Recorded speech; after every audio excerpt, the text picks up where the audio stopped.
Hope everyone had a wonderful Thanksgiving holiday. I'm sure you all have all of your Christmas presents already bought, wrapped, trees up.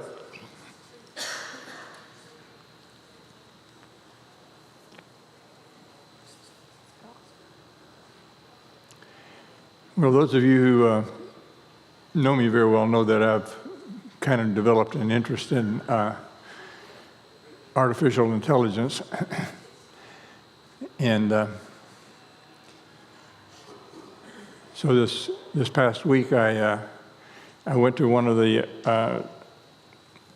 websites that I used, and well, if you're familiar with what used to be Twitter, it's called X now. They have an artificial intelligence engine on it, and I asked the AI to create a picture of me based on all of the things that I have put on Twitter over the years, the postings that I've made to Twitter, just to see what would come up. And so I'm going to share it with you today. And I love the description. They describe what it is that the picture is, and then they create the picture. And I love the description of it. It said, I've generated an image on the description from your posts. Lanny Partain, an elder gentleman with a bald head, so far so good, depicted in a serene garden setting with blooming hibiscus flowers. Where did they ever get that idea? Under a night sky, showcasing a harvest moon with a partial eclipse. He's dressed in a blue shirt, holding a map of the Holy Land with a backdrop that hints at the universe's vastness and complexity, reflecting his deep faith and curiosity about life and the cosmos. Now, isn't that sweet? I like that. Now, the picture, I think, is a beautiful picture. They didn't pull a picture of me and recreate it. They just pulled a picture up. So it looks nothing like me. But the setting, I believe, is I was really happy with it. Isn't that sweet?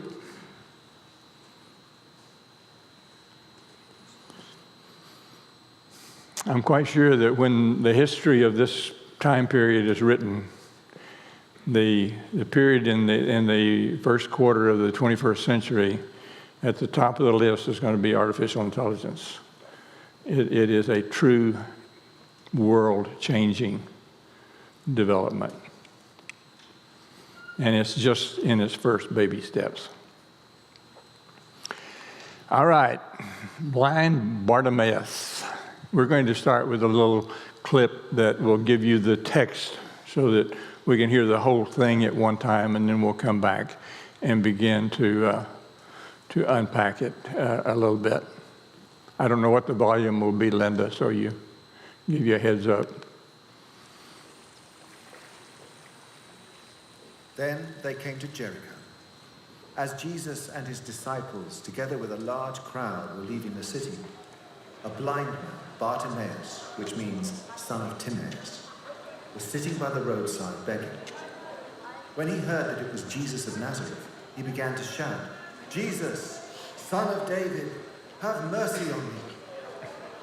Many rebuked him and told him to be quiet, but he shouted all the more, "Son of David, have mercy on me." Jesus stopped and said, "Call him." So they called to the blind man, "Cheer up, on your feet, he's calling you." Throwing his cloak aside, he jumped to his feet and came to Jesus.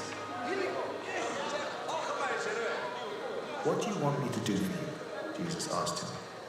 The blind man said, "Rabbi, I want to see."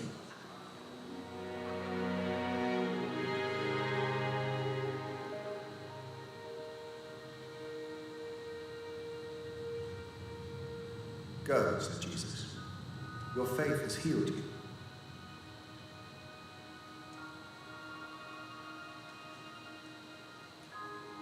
Immediately he received his sight and followed Jesus along the road.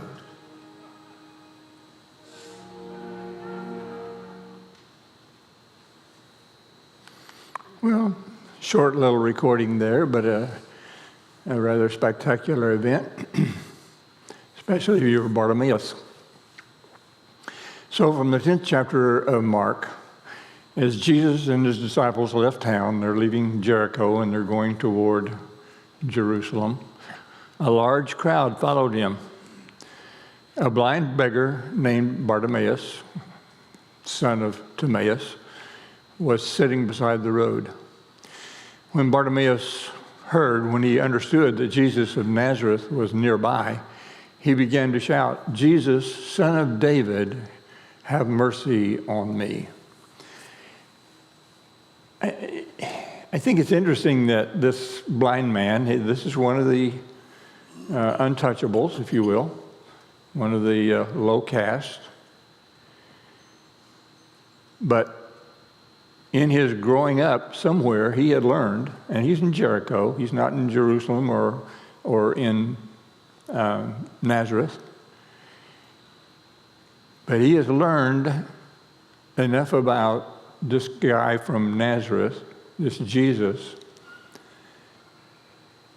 that he calls him the son of David. What does that say? What does it say that he calls him the son of David? He understood, he knew this is the Messiah.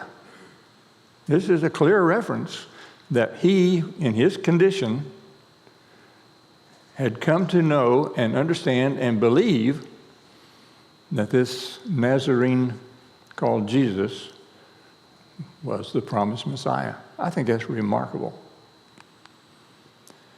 So, about Bartimaeus, Jesus, son of David, is a defining confession of Jesus as the fulfillment of messianic prophecy. Isn't it interesting that he could see the messiahship of Jesus so plainly when those who had sight and had been reading Torah and the Hebrew Scriptures all of their life couldn't see it? They were spiritually blind. When he calls out, "Have mercy," in this statement, he's acknowledging his faith. He wouldn't have done that if he didn't believe that Jesus had the capability of doing something about it. He acknowledges that Jesus has the ability to do what he's asking him to do, to meet his needs. Pretty remarkable. "Be quiet," many of the people yelled at him. But he only shouted louder, "Son of David, have mercy on me." When Jesus heard him, he stopped and said, "Tell him to come here." So they called the blind man. "Cheer up," or "Take courage," they said. "Come on. He's calling for you." Bartimaeus threw aside his coat, jumped up, and came to Jesus. "What do you want me to do for you?" Jesus asked. That seems a little strange, doesn't it? Guy standing here blind, and Jesus says, "What do you want me to do?" And he says, "My rabbi, my master." This is a stronger word than rabbi, teacher. It's a stronger form of that word. It's master. The blind man said, "I want to see."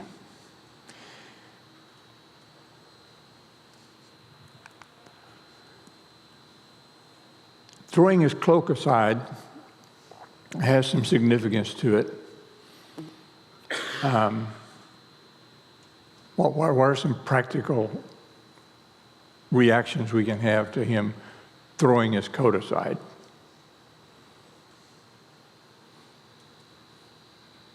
Anybody?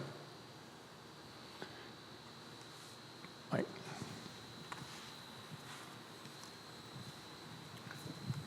Well, the first thing that comes to my mind is if he's thrown something aside, if you're blind, you don't want to let things out of your hand. because you're going to have to find him. And if he throws it aside and walks towards Jesus or whatever, he's leaving. He's likely not in a familiar spot, and somebody's going to trample and take his coat or whatever. He's going into the unknown, but with faith. Yep. Anything else?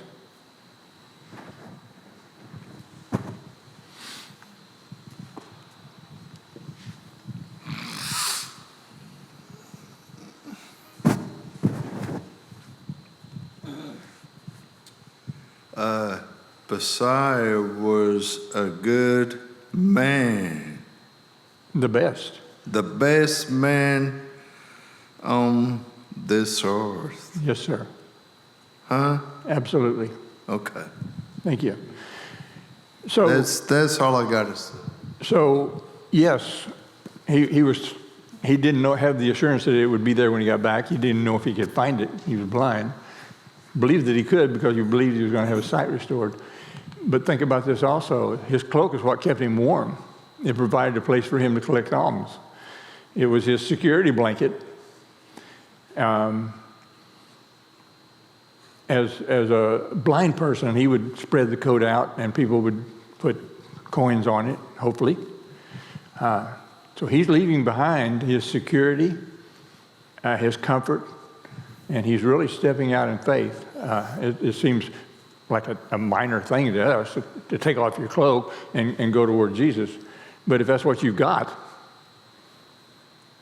then that's a big deal. Would that be casting off the old Yeah, and accepting the new Yeah. with faith? of course. Do you think Jesus knew what Bartimaeus wanted? Of course he did. But to Jesus, it was important that Bartimaeus specify it, that he say what it was. It's not really a bad question, because what else is Bartimaeus giving up if Jesus heals him? He's giving up his profession. He's made his living off of people being sorry for him being blind and giving him donations. And that's going to go away. Are you ready to go to work, Bartimaeus? Because that's going to go away. Demonstrated, I think also, that Jesus respects our human will. He's not forcing anybody to do anything. He is inviting. He is offering. He's encouraging. But it still remains for us. And Jesus said to him, "Go, for your faith has healed you."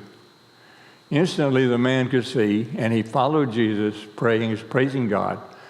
When all the people saw it, they also praised God. Go, faith, follow.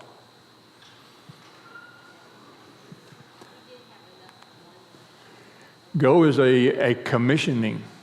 It's a spiritual release. The man is now free to live a new, transformed life resulting from his encounter with Jesus. Right?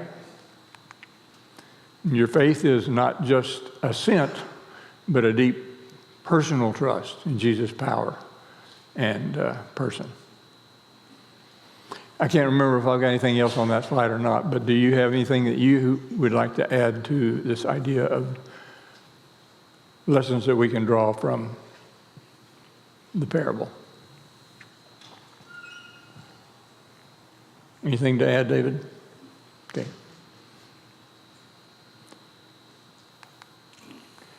Following Jesus implies discipleship and commitment.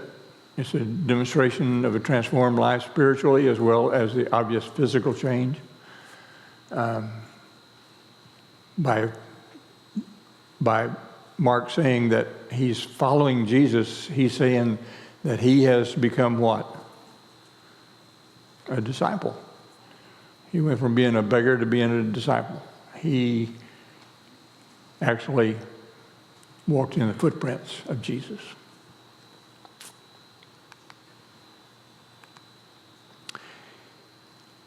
Here's some lessons that some of the AI has suggested, which I think are very good. Some of the lessons to be learned from Bartimaeus: faith and persistence, even in the face of obstacles. Blindness is a pretty severe obstacle, but it didn't keep him from,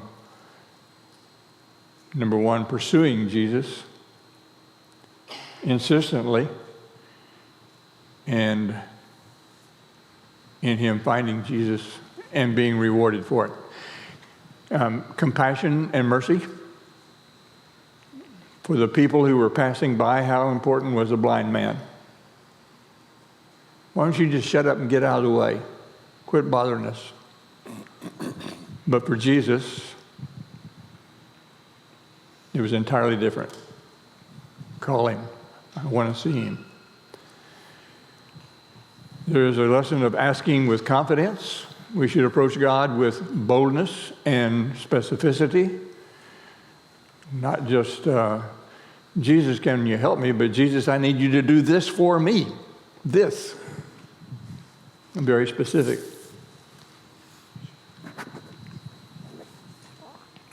As you mentioned there, it's nothing too insignificant for Jesus.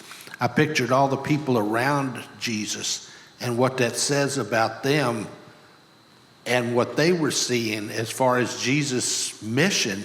If they were pushing the children away and now they're pushing the beggars and the blind people away, they don't perceive of the lowly having significance. They're still looking for that kingdom with Jesus, the rich and famous or whatever. They're not seeing it because they're pushing what Jesus has come for away. They still don't get it. Still don't get it. And of course, there's the transformation and discipleship. Seeing Jesus leads to a changed life and to commitment to him. When we really see Jesus, sometimes we may have two good eyes, or one good eye, or a not so good eye, but real good glasses, and we can see pretty well, but can we see Jesus? There's not a guarantee that one equals the other. All right, now we come to a rather strange and difficult parable. Jesus' parables are all so convicting, so rich, and this is certainly no exception. This is the parable of the 10 Minas or Minas or Minas. It's pronounced all different ways. He's going to dole out some wealth.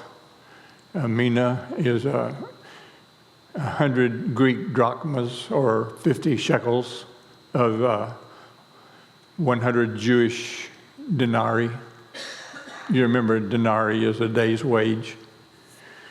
So if a denarii is a day's wage, and that would make a mina about 3 months of wages. And he gave 10 of them. So what are we talking about? 10 months? Around 10, 11 months.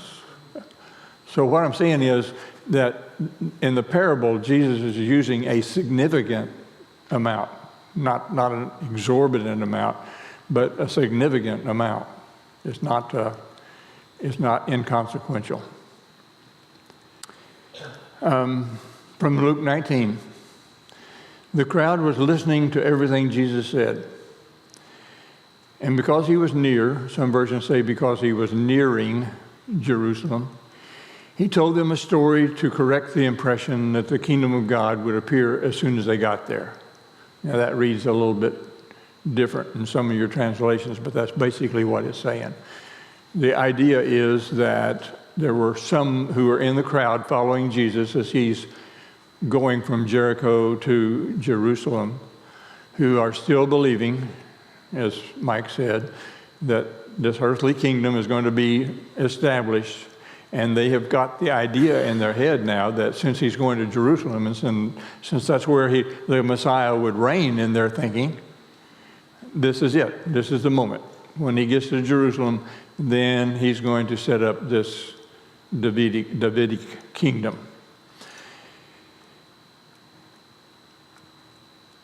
So Jesus has taken this opportunity to try to once again explain to them that they're not understanding what his kingdom is all about.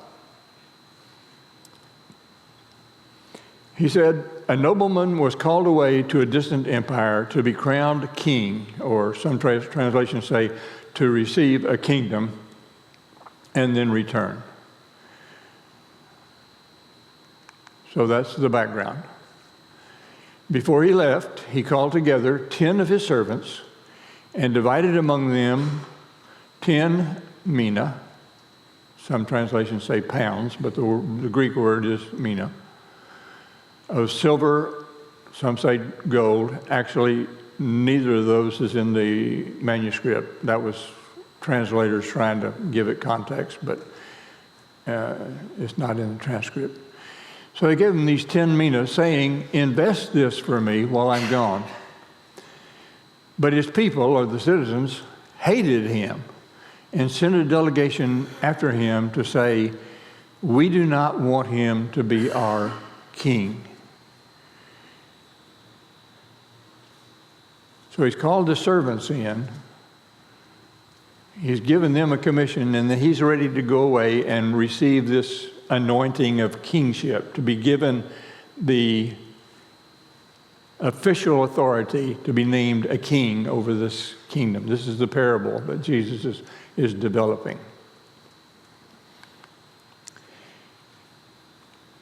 And David, we have a kind of a remiss here too, because the people are going to remember the recent history of Israel, and they're going to be thinking about a time when this very situation played out.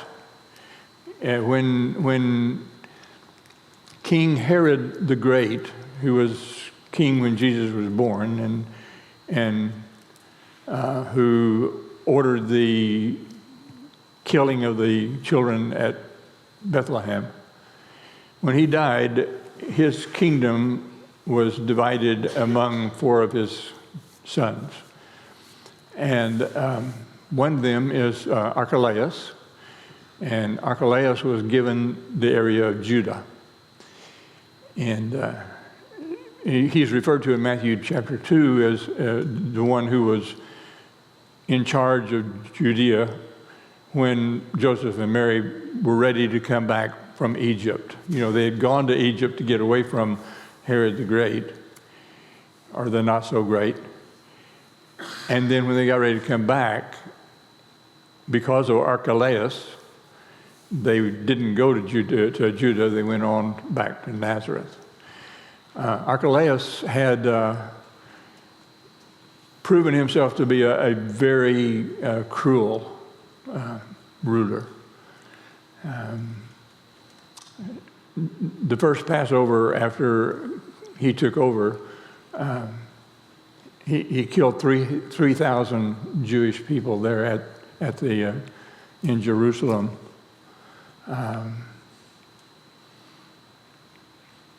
Because they were gathering together and he had told them not to. It was as simple as that. And so that did not obviously sit well with the people. And so when it came time for him to go to Rome for the emperor to officially name him as the king of Judea, there were about 50 Jews who went ahead of him and begged the emperor not to do that. And the emperor was in fact convinced that he should not. And so Archelaus came back to Judea, not the king, still the tetrarch. And in 4 or 5 years, his reputation was so bad that finally the emperor had him banished altogether and sent him to Europe, it's called Gaul then. It's part of that greater part of Europe, and historians say it was probably where Vienna is now in Austria. Anyway, so the Jews know this, and Jesus is telling this parable now, and so that's going to resonate with them already. In this parable, Jesus is referring to the Jewish leaders and all the others who rejected his mission and who would, of course, not too many days after this, be responsible for his crucifixion. So after he was crowned king, he called in his servants to whom he had given the money. He wanted to find out what their profits were. The first servant reported, "Master, I invested your money and made 10 times the original amount." He must have bought some cryptocurrency or something. He did really well. Whatever it was, he made a good return on the money. "Well done," the king exclaimed. "You are a good servant. You have been faithful with the little I entrusted to you. So you will be governor of 10 cities as your reward." To the next servant reported, "Master, I invested your money and made 5 times the original amount." He was only half as good an investor as the first one was, but he did good. He worked hard at it. He was diligent. And the master said, "Well done. You will be governor over 5 cities." But the third servant brought back only the original amount of money and said, "Master, I hid your money," or some versions say put away in a cloth or a handkerchief or a napkin and kept it safe. "I was afraid because you are a hard or a harsh man to deal with, taking what you didn't put in and reaping what you did not sow." I think that at the very least, this represents a very skewed perception of Jesus that completely ignores grace and mercy. And again, in this parable, Jesus is the master, the Lord, the King. And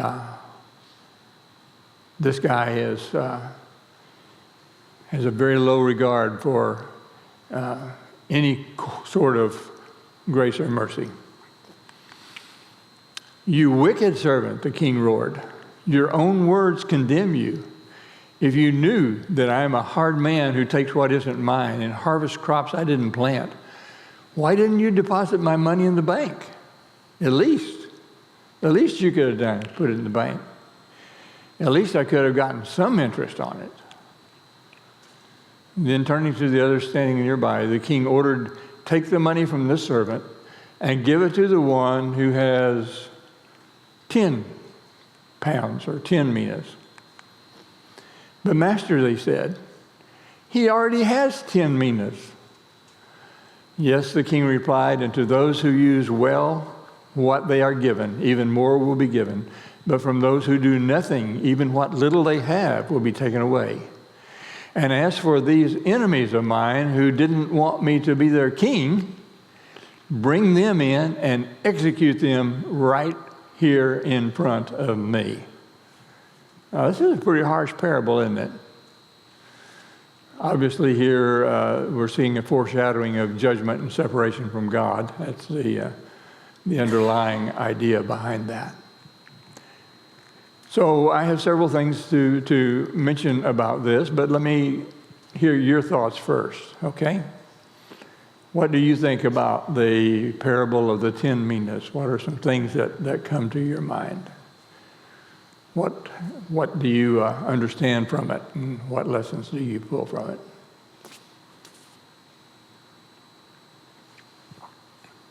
That's not a rhetorical question. David?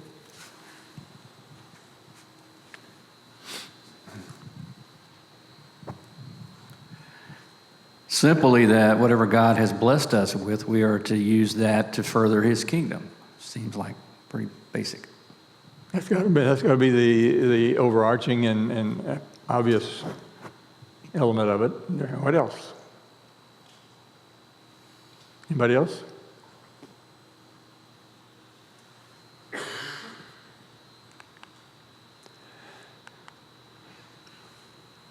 Well, there's the idea of we need to be good stewards, which is kind of what Don said. We need to use our time, our talents, our abilities, our finances, the opportunities that God puts in front of us. We need to be productive in those. Some of us maybe are 10 Mina people and some are 5 Mina people, and both are equally acceptable before God, right? He accepts what we have and what we are capable of doing, not what we're not capable or don't have. And that's illustrated in this. Faithfulness leads to greater responsibility. Faithfulness in small things leads to greater trust and opportunities in God's kingdom. I think that we can all think of examples of that in the people we've known and the lives that we've lived. The more we succeed, the more we are given to be responsible for. It happens in our workplace, and I think it should happen as well in our faith communities. Accountability to go. We will one day give an account of our lives to God. Just like these men were called in and stood before the king, we will too. And it would be good to stand there without fear and quaking like the guy with the 1 mina and say, well, I was afraid I'd make a mistake. I was afraid I wasn't as good as somebody else. I was afraid I might mess up, so I just didn't do anything. I didn't do anything wrong. I didn't do anything bad. I just didn't do anything. Didn't work well in the parable.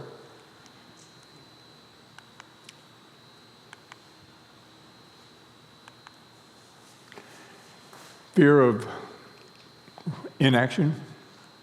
His excuse reveals a misunderstanding of the master's character, which represents a lack of faith and trust in God. If God is the God of love and the God of grace and God of mercy, then he's going to accept our labors based on our intent, not on our capability or even on our success.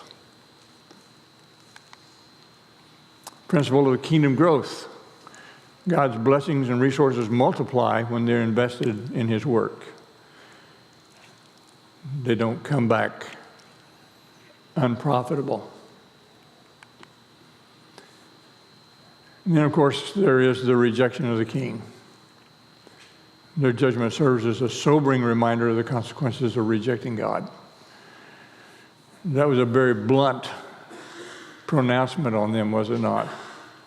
Bring them in. I want to watch them as they die.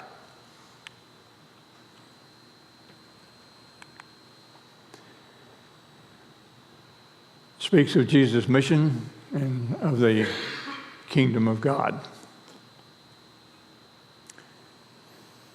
Are we faithfully using what God has entrusted to us? Are we prepared to give an account? Remember the old song we used to sing, Mike, are you ready? That was a sobering song. We don't sing that anymore. How do we view God? Do we see him as a generous master or through the lens of fear and misunderstanding?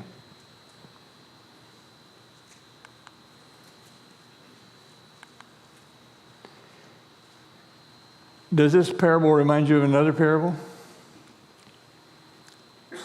What's that? Parable of talents, right? You remember that parable? There are a lot of similarities. We're going to come to that one eventually. It's in the 25th chapter of Matthew. But there are some similarities and some differences. And so I just thought, just for context, that we might run through those right quick this morning. Some of the similarities between the parable of the minas and the parable of the talents, as it's called. And both of them have the theme of stewardship. Both parables feature a master entrusting his servants with resources. In Luke's version, it's the minas, and Matthew's is the talents. Both of them are going away and coming back.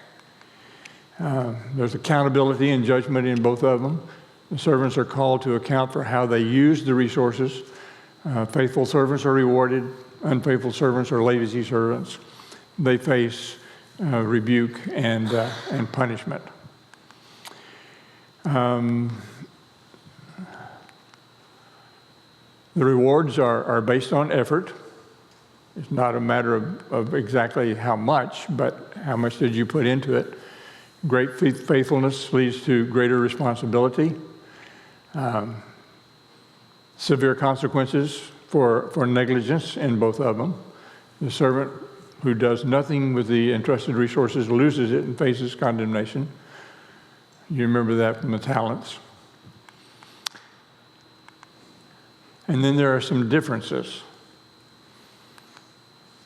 In Luke's, we're talking about this unit of wealth, money.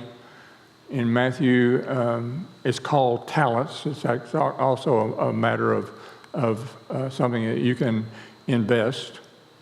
The context for these, in Luke, Jesus told it near Jerusalem, anticipating people's misunderstanding of the timing of God's kingdom. And in Matthew, the one with the talents, it was told on the Olivet Discourse on the Mount of Olives, emphasizing the idea of being ready for Jesus when he comes again.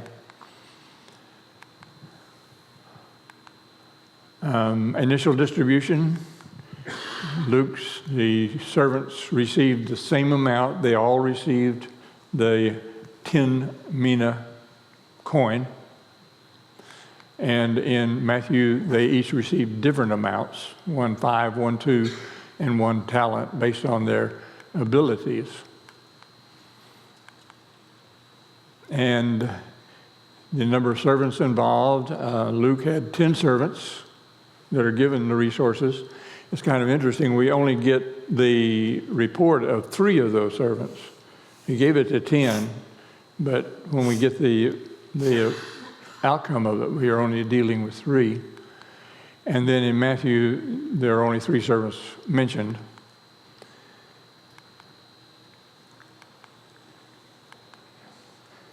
Purpose of the parables, Luke highlights the rejection of the nobleman representing Jesus by his subjects and his eventual judgment of them. And of course, he's referring especially to the Jewish leaders, the Pharisees, but also to anyone else who rejects his messiahship. And then in Matthew, focuses on individual readiness and individual accountability when Jesus comes again. The outcome for the unfaithful servant. In Luke, his mina is taken and given to the most productive servant. The master criticizes him for his inaction.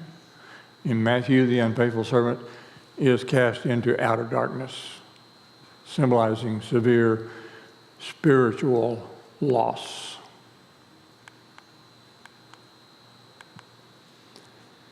There is the judgment of others. In Luke, it includes a judgment scene where the nobleman orders the execution of his enemies.